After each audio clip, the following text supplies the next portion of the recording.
Hello, Dave Guerra, Rio Record Service. How are you? Thank you for stopping by today to watch this video.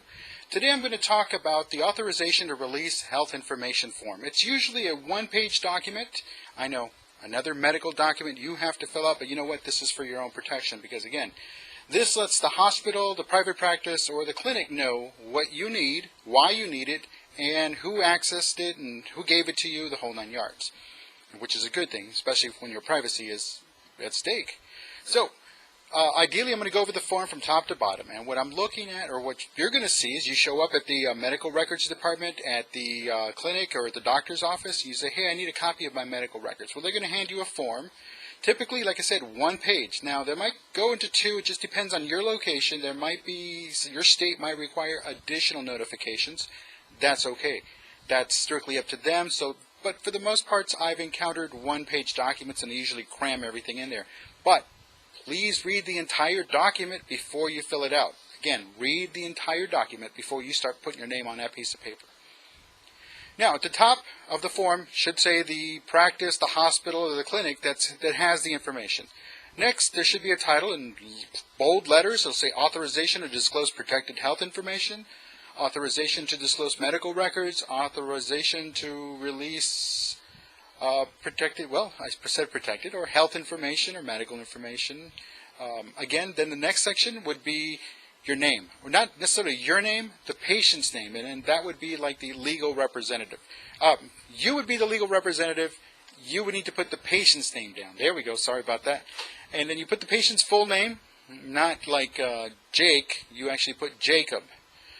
Not Tony, unless that's what it is in his birth certificate, and that's how they signed in. You would put Anthony otherwise. The date of birth. Now, you may be asked for additional information. That's okay, because, again, how many John Smiths are in the world, and how many John Smiths share the same birthday? It happens. So, again, now you might be asked, like I said, for additional information. This would typically be like your address or your social security number, maybe like the last 4 digits. Or if you have a medical record number, that's okay. If you don't, no problem. Between you and the medical record clerk, you will definitely drill down to get exactly your information. The next section will be where you, or the legal representative of the patient, will authorize the facility, the hospital, the clinic, the private practice, and it'll be written on there. Or in some cases, you have to fill it out yourself. That's okay. And you authorize them to disclose the information relating to the above-named individual's health information, in this case, the patient. Then the type and the amount of information to be used is listed below. Now, what this is what you're asking for. Here, typically, there's going to be some boxes you can check in, or you can actually write in what you're looking for. You would type in, you would check off like the operative report, or the history and physical, discharge summary, pathology reports, lab reports, EKG results, whatever. And then you would put down the date. Now, here's the thing. If you're not too sure, say this happened in 2010, and you just now need it for some reason, then what you would do is you would put May 2010, the month that it showed up, and then between you and the medical records clerk or the release of information support specialist, you would drill down exactly the dates of service if you arrived 3 times in that month of May 2010, which is the one you need. Now, there's some cases, and mostly this is in disabilities, or in for your own peace of mind, your very first time, you might want to ask for any and all. Any and all covers every visit you've ever had to the hospital or the clinic or the private practice, and all dates inclusive, everything. Now, this could get pretty lengthy. It could come up a little bit costly, but we'll talk about price at a different time. But just to know, in some locations, there are fees. Next, once you determine what you need and when you needed it from, you would check off what's this for. What are you going to use this information? Is it for continuation of care, meaning you're going to visit another doctor or specialist? Is this for personal? Like I said, some people nowadays want to have all the information, all their personal health information, all in one place in their possession. You get a copy of it. Is this for an attorney? Is this for Medicaid, Medicare? You're requesting that. You want to get proof for that. Is this for insurance? So the insurance, you question something, or you're dealing with the insurance for the first time, or third-party insurance like Aflac?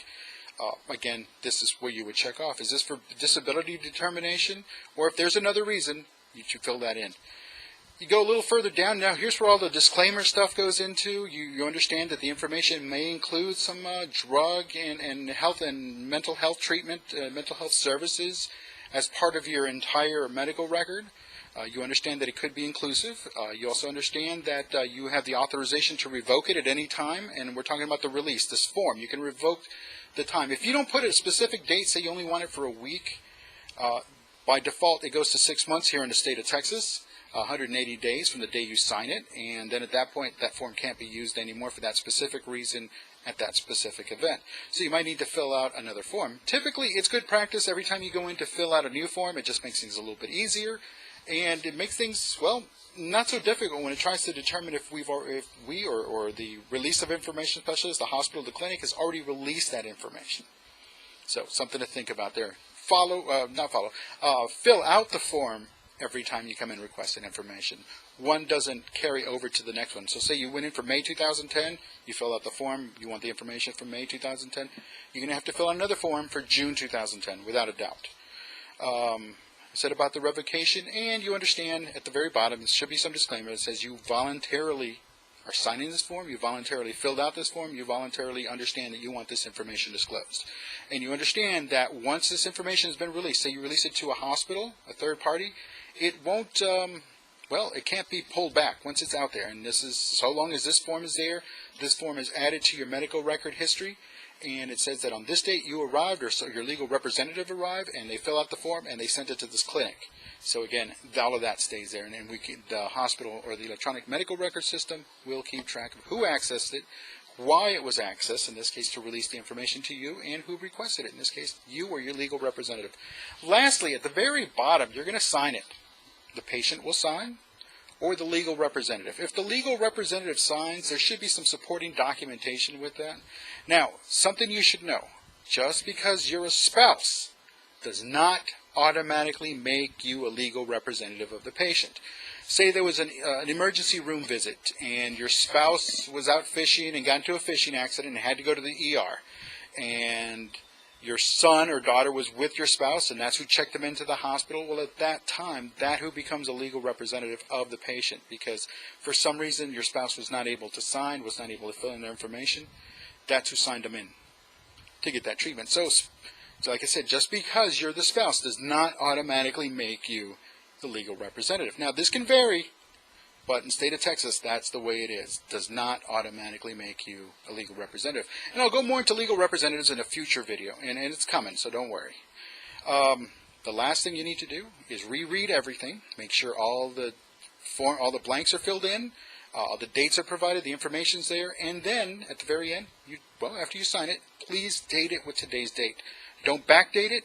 Don't predate it. Future dating. Don't predate. Don't postdate. Sign it today's date, because that's what's going to get entered into the system.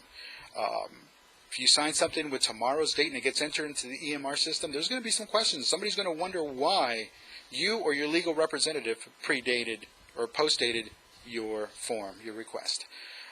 Other than that, if you've got questions, please drop me a note, Dave@RRS Online, and our website is Real Record Service, rrsonline.us. That's our web address. I do invite you to visit. Thank you for your time. Have a good day.